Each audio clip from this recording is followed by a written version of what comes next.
장 35절로 41절 말씀을 통해서 어떤 고난이든지 고난을 두려워하지 말고 예수님을 믿고 예수님을 따르며 복음을 전하는 자가 되라고 하는 말씀을 받았습니다. 예수님을 믿고 따르라는 말은 바로 예수님을 주인으로 믿고 무슨 말씀을 하시든지 순종하라는 말씀입니다.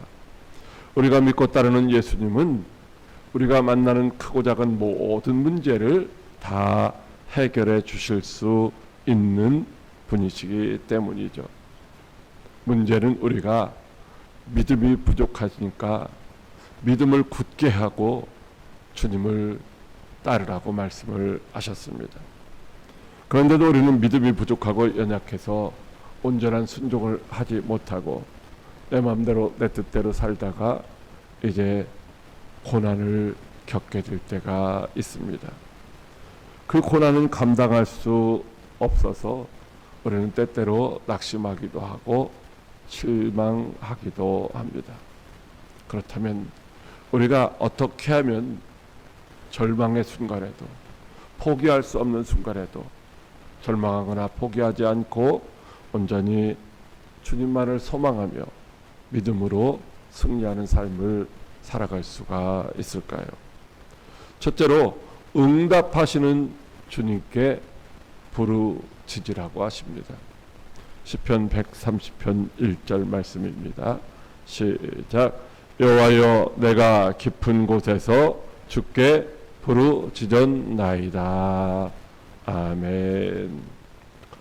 자, 오늘 이 본문의 말씀은 이제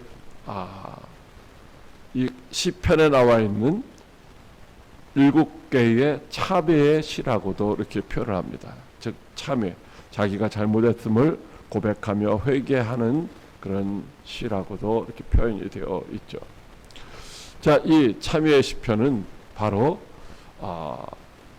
성전으로 올라가고 있는 순례자들이 불렀던 노래입니다.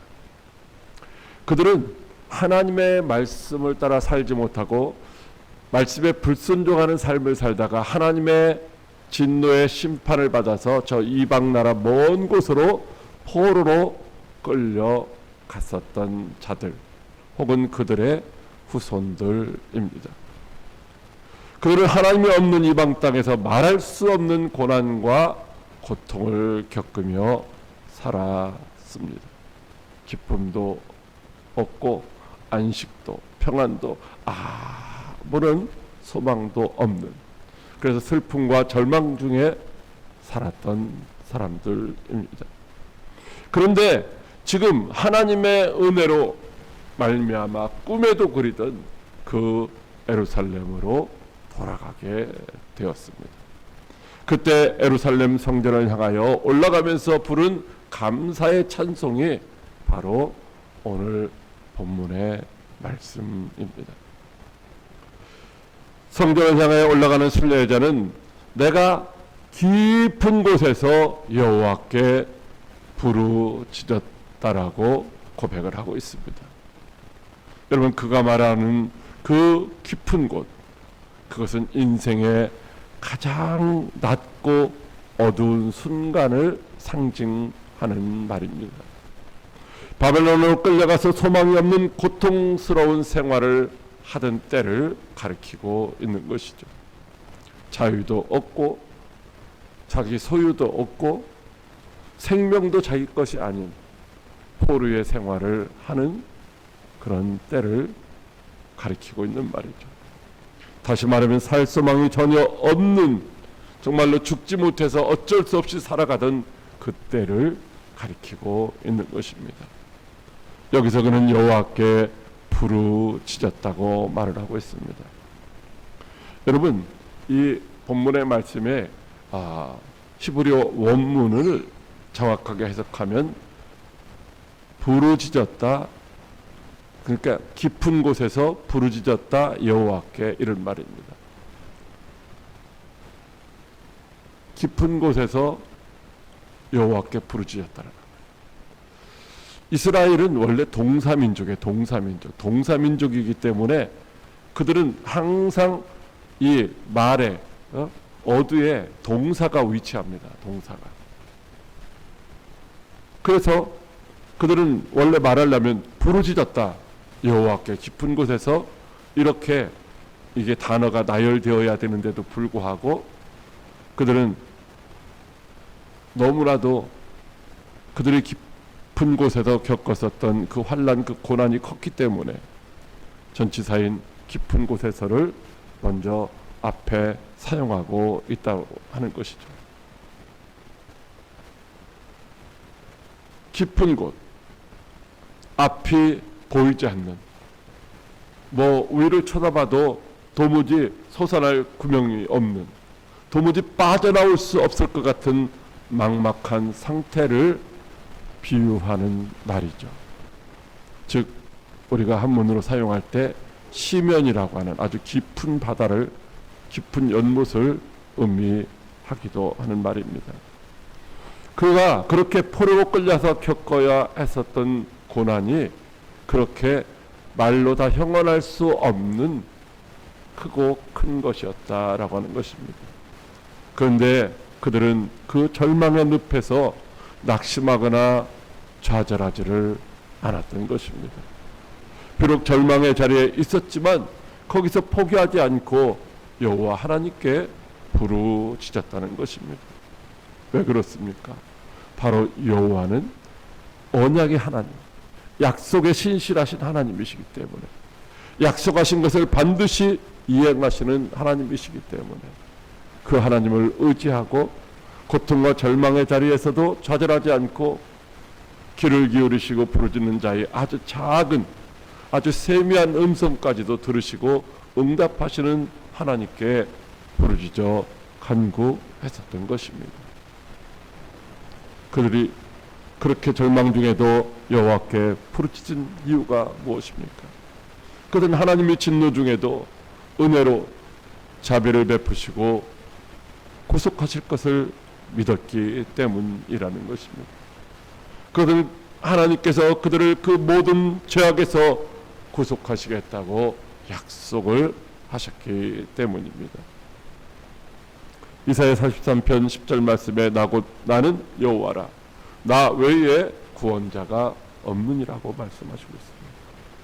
그들을 구원할 수 있는 또 다른 사람이 있었다면 그들의 이름을 불렀겠지만은 오직 구원자가 하나님밖에 없으니까 하나님의 이름을 부르며 자신들을 구원해 주시기를 소망했던 것이죠. 또 에레미야 46장 27절 말씀에 보라, 내가 너를 먼 곳에서 구원하며 내 자손을 포로된 땅에서 구원하리니 야곱이 돌아와서 평안하며 걱정 없이 살게 될 것이라고 약속해 주셨던 것입니다. 그들이 비록 죄를 짓고 포로로 끌려가서 먼 곳에서 고난을 당하고 있어도 하나님이 그들을 잊어버리지 아니하시고 그들을 찾아가셔서 그들을 구원하시고 그들을 안전한 곳으로, 평안한 곳으로 다시 돌아와서 참된 안식과 평안을 누리며 살아갈 수 있게 하실 것이라는 약속을 이미 하셨다는 것입니다. 그래서 그들은 포로 생활의 고난 중에도 이 약속의 말씀을 믿고 부르짖어 기도했던 것입니다. 그들은 하나님의 약속대로 절망의 자리에서 구원받게 된 줄로 믿으시기 바랍니다. 요나는 하나님께 불순종하다가 바다에 던져지고 물고기 뱃속에서 갇혀서 죽게 되었습니다. 여러분 한번 생각해 보세요. 우리가 그냥 늘 있었던 방 안에 있어도 불이 꺼지고 캄캄하면 답답하고 두려움이 엄습해 옵니다. 그런데 생전 경험해 보지도 않았던 그 끈적끈적한 물고기 뱃속에 갇혀 있었던 요나에게 찾아온 두려움, 불안함, 그 얼마나 컸겠습니까? 그런데도 불구하고 그 절망 속에서도 자신의 죄를 회개하며 하나님 앞에 부르짖다가 요나가 구원받은 줄로 믿으시기 바랍니다. 여러분, 한나는 자녀를 낳지 못해서 수치를 당하고 많은 고통을 겪었습니다.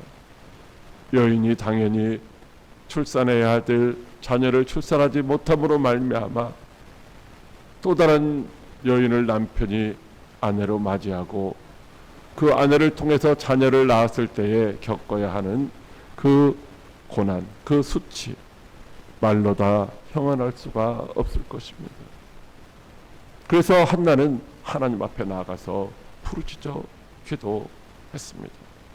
그 결과 하나님이 그의 기도를 들으시고 그에게 사무엘이라고 하는 아주 훌륭한 자녀를 주시고 그에게 큰 기쁨을 더하여 주신 줄로 믿으시기 바랍니다. 사랑하는 광역교회 성도 여러분, 우리는 이 고난의 시면을 결코 피해갈 수 없는 사람들입니다.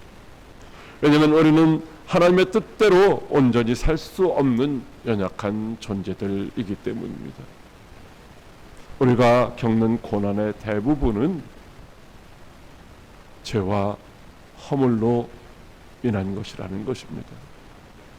그러므로 죄에 삭인 사망에 이르는 고난과 고통을 피할 수가 없는 것입니다. 질병으로 말미암은 고난, 어떤 사고로 인한 고난, 외부적인 어떤 환경으로 인한 고난, 이런 것들을 우리가 피해갈 수 없는 아주 연약한 존재들이라는 것입니다.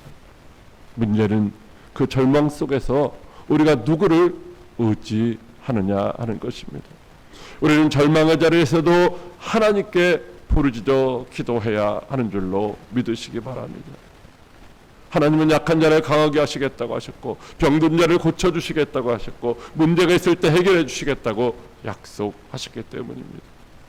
너는 내게 부르짖으라, 환난 중에도 부르짖으라, 그러면 내가 너를 구원하겠다고 약속해 주셨기 때문입니다. 지금 고난을 겪고 있다면 어쩌면 하나님이 우리에게 기도하라고 말씀하시는 때인 줄로 믿으시기 바랍니다. 그러므로 절망의 순간에도 하나님의 구원하심을 믿고 믿음으로 부르짖어 기도하는 저와 여러분이 되어야 할 것입니다. 나를 나보다도 더 사랑하시는 예수님이 그의 이름을 부르는 자들은 구원하시겠다고 하신 그 약속의 말씀을 믿고 절망 중에도 낙심하지 말고 믿음으로 부르짖어 기도하다가 응답받고 해결받는 저와 여러분들이 다 될 수 있기를 주님의 이름으로 축복합니다. 둘째로 용서하시는 하나님께 소망을 두라고 하십니다. 시편 130편 3절로 4절 말씀입니다. 여호와여, 주께서 죄악을 지켜보실진대 주여 누가 서리이까? 그러나 사유하심이 주께 있음은 주를 경외하게 하심이니이다. 아멘.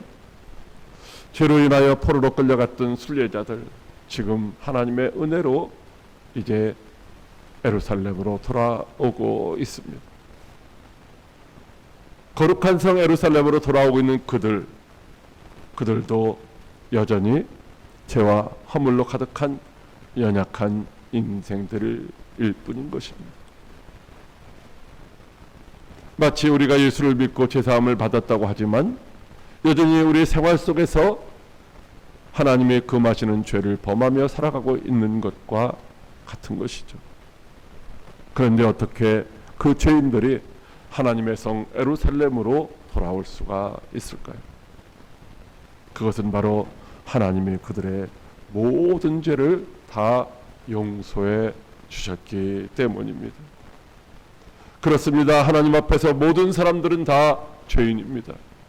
불꽃 같은 눈동자로 감찰하시는 하나님 앞에서 아무도 나는 죄 없다라고 자기의 죄를, 자기의 허물을 감출 수 있는 사람은 없는 것입니다.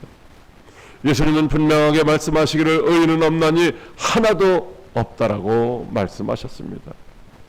그렇기 때문에 이 세상에서 살아가고 있는 모든 사람들은 다 죄인일 수밖에 없는 것입니다.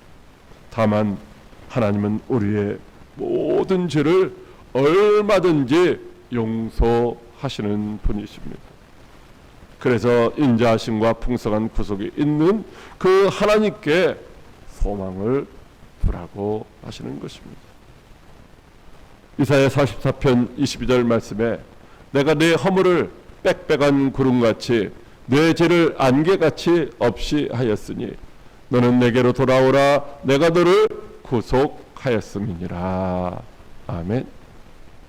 하나님은 우리의 죄가 주홍 같을지라도 눈과 같이 희게 하실 것이고, 우리의 죄가 진홍같이 붉을지라도 양털같이 희게 하시는 분이십니다. 그래서 순례자들은 담대하게 지금 하나님께로 돌아가고 있는 것입니다. 모든 죄를 다 사하시는 하나님께 소망을 두고 가고 있는 것입니다. 우리는 하나님 앞에 설 수 없는 자들입니다. 왜냐하면 모든 사람이 죄인이기 때문에 거룩하신 하나님 앞에 설 수가 없는 것입니다. 그런데도 하나님께서 예수 그리스도의 십자가 대속의 은혜로 우리를 용서해 주셨습니다. 로마서 3장 23절로 24절에 모든 사람이 죄를 범하였음에 하나님의 영광에 이르지 못하더니 그리스도 예수 안에 있는 속량으로 말미암아 하나님의 은혜로 값없이 의롭다 하심을 얻은 자 되었느니라고 말씀하시고 있습니다. 여러분, 우리가 죄가 없어서 하나님 앞에 나오는 것이 아니라 죄가 있지만은 주님이 우리의 죄를 다 속량해 주셨기 때문이라는 것입니다. 하나님은 다윗이 밧세바를 인하여 아주 큰 죄를 지었지만 그가 회개할 때 용서해 주셨습니다. 예수님은 가늠하다가 현장에서 잡힌 여인에게 다시는 죄를 범하지 말라고 말씀하시며 그의 모든 죄를 용서해 주셨습니다.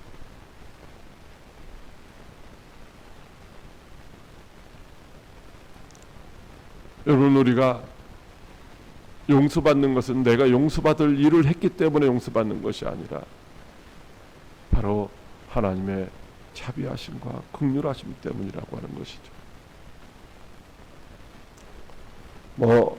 어린 시절에 뭔가 잘못을 해가지고서 저도 부모님께 이렇게 꾸중을 듣고 혼날 때가 있었습니다. 어떤 때 하도 엄하시니까 그냥 거기 있으면은 어떻게 해요? 맞아 죽을 것 같아서 도망을 가기도 하죠.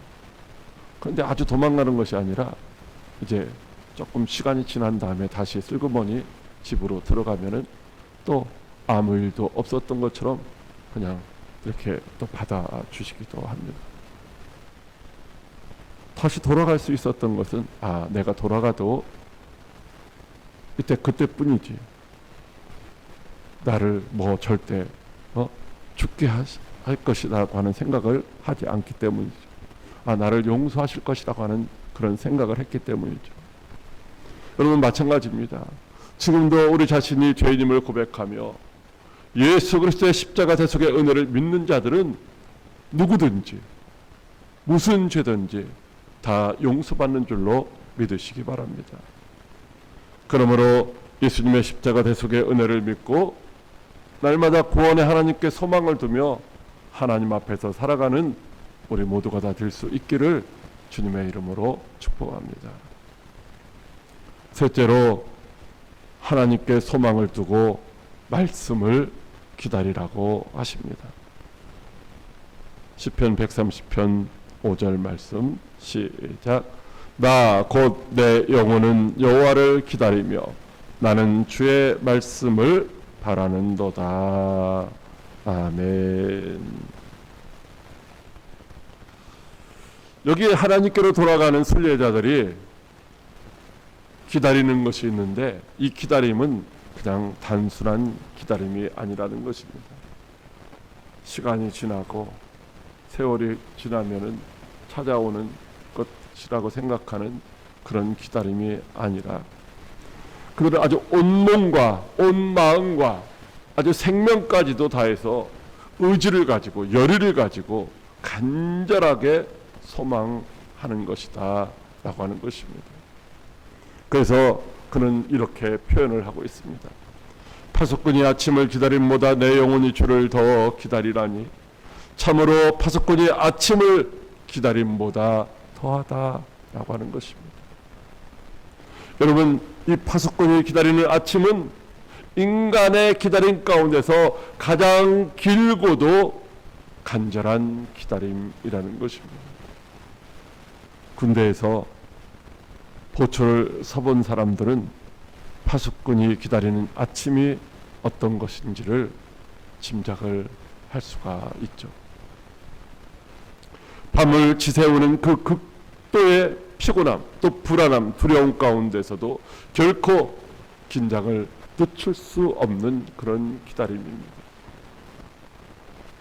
언제 적들이 다가올지, 그래서 언제 내 목숨을 빼앗아갈지, 내 동료들의 목숨을 빼앗아갈지 모르는 그런 상황 가운데서 잠시도 긴장을 늦추지 못하는 그런 기다림인 것입니다. 아무리 지루하고 피곤할지라도 결코 잠들 수도 없고 졸 수도 없고 포기할 수도 없는 그런 기다림인 것입니다. 바로 하나님을 향한 그들의 기다림도 이처럼 피를 말리는 그런 기다림이라고 고백하고 있습니다. 그렇다면 그들이 왜 그토록 간절하게 하나님의 말씀을 기다리고 있을까? 그들은 하나님이 자신들의 어떤 필요를 충족해 주시기를 기대하면서 기다리는 것이 아니라는 것입니다. 그들은 온 몸과 마음과 생명을 다해 간절하게 소망하는 것은 하나님이 주시는 말씀을 기다리고 있는 것입니다. 그들은 하나님께 용서받을 수 없는 큰 죄에서 용서받은 은총을 입은 자들입니다. 그들이 포로 생활하던 그 바벨론 땅에서 돌아올 수 있었던 것은 자기들의 힘과 자기들의 능력과 자기들의 방법을 통해서 돌아오는 것이 아니라 전적인 하나님의 은혜로, 하나님의 약속대로 이제 고레스 왕을 통하여 바벨론을 멸망시키고 그들의 손에서 이제 하나님이 그들을 약속의 땅으로 다시 돌아가게 하신 그런 은총을 입은 것이라는 것이죠. 왜 하나님이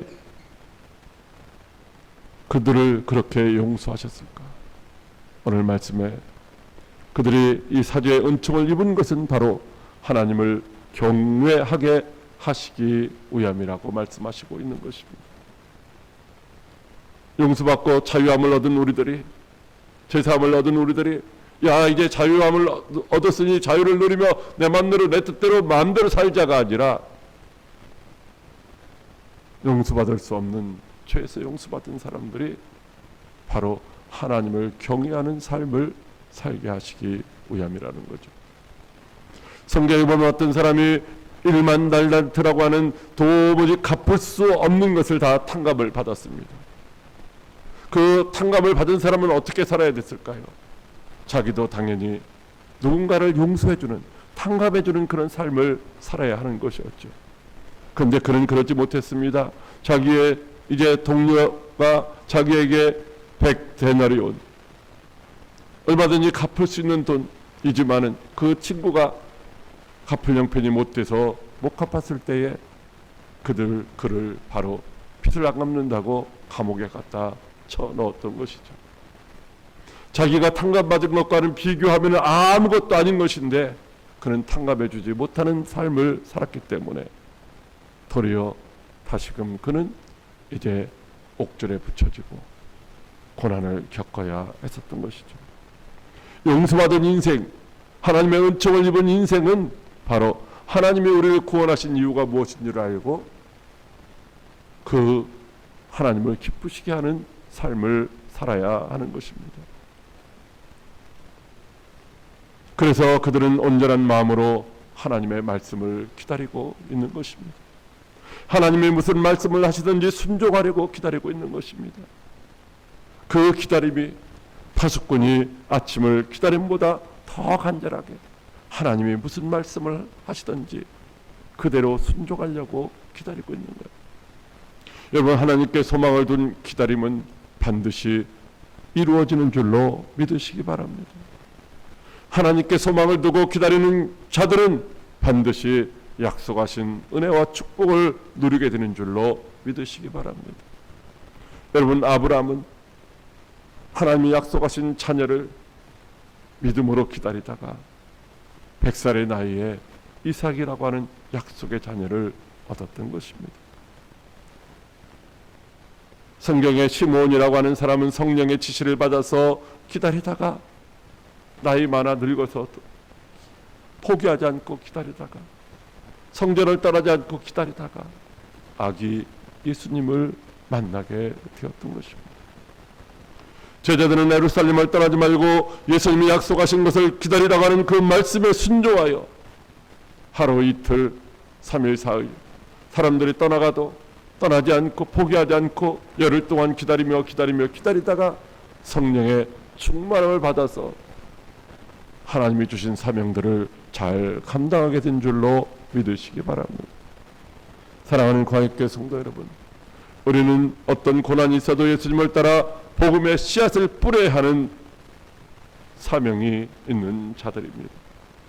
그런데 복음의 씨를 뿌리며 예수님을 따라가는 길에는 감당하지 못할, 예상치 못한, 원치 않는 고난도 시련도 있을 수가 있다는 것입니다. 그래서 복음의 씨를 뿌리며 예수님을 따라가다가 낙심하고 주저하며 포기할 때가 있는 것이죠. 그러나 우리는 이미 하나님의 사랑과 예수 그리스도의 십자가 대속의 은혜로 구원받은 자들입니다. 우리가 어떤 상황에 있든지 하나님께서 지금도 여전히 우리와 함께 하시며 구속해 주시는 줄 믿으시기 바랍니다. 예수님은 깊은 절망에서 부르짖는 자들의 기도를 들으시고 응답해 주시는 분이십니다. 그러므로 어떤 상황에서든지 낙심하거나 좌절하거나 절망해서는 안 되는 것이죠. 비록 사망의 엄청난 골짜기와 같은 상황을 만난다 할지라도 두려워하지 마시기 바랍니다. 언제나 함께 하시는 예수님을 믿고 예수님만을 소망하는 성도 여러분들이 되시기를 바랍니다. 간절한 마음으로 예수님이 주실 말씀을 사모하며 기다리다가 그 말씀에 아멘하고 순종하는 성도들이 되시기를 바랍니다. 예수님이 무슨 말씀을 하시든지 언제든지 순종할 준비를 하고 기다리시기를 바랍니다.